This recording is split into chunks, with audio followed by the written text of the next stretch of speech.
Hi, welcome to Orchids with Barney.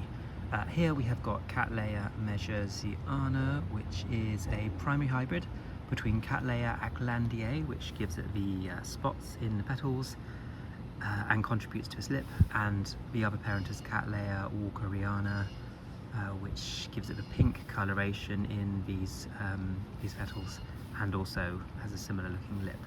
Both parents are quite small growing Cattleya, as Cattleya goes, so you can see this is the first bloom, seedling, but it won't become a particularly big plant in time, and I'm hoping that it will remain relatively compact, but we won't have too big a gap between pseudobulbs, and then it will stay, relatively compact.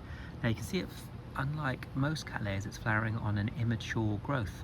So when the bud first appeared, it was when this leaf was a bit smaller, the buds was sort of just poked out from the tip of the leaf. So it really developed about the same time as the leaf, which is pretty unusual for a Cattleya. Normally they flower on a recently matured, or they have a rest and then they flower sort of several months after a growth completes. And it didn't have a sheath either, no sheath at all. Normally Cattleyas have a sheath, so pretty unusual, and I suspect it's because one of the parents, Cattleya walkeriana, flowers on a completely separate growth, which doesn't ever become a leaf in a pseudobulb. So I think that's perhaps an influence, which I also noticed with Cattleya Hawaiian Message. You can see the thrip damage around the edge, unfortunately. It's outside in Washington DC, so thrips are kind of inherent here, but you can see that although it does form a sheath, one of the parents of this is Cattleya walkeriana, the other is BLC Horace, I think.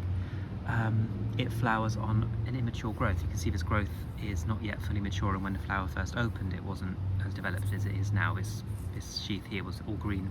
So I think that's a trait that walkeriana imparts on its offspring, certainly if it's one of the direct parents.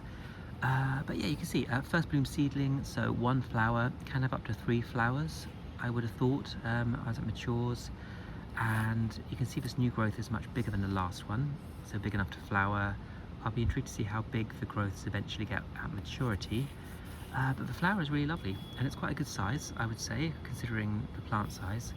It does have a really nice fragrance. It's like rosy floral with something a little slightly sharp undertone, but which adds pleasantly to the fragrance. It's nothing about it is unpleasant. So yeah, definitely a nice one for fragrance. It doesn't fill the air all around. On this flowering, it might be that it will do that more in future flowering, hopefully, but it's still a very nice fragrance, and if you put your nose in, it's really, really strong. So yeah, easy to grow, bright light, warm temperatures, must dry between watering. You can see I've got it in quite a freely draining mix of leca, those clay balls, and a little bit of rock wool to hold a little bit of moisture, but it's probably 75–80% clay balls for leca, so very freely draining, and I make sure it dries between watering.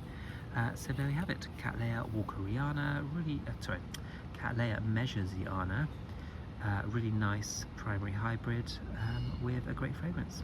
This is Orchids with Barney, thanks for watching.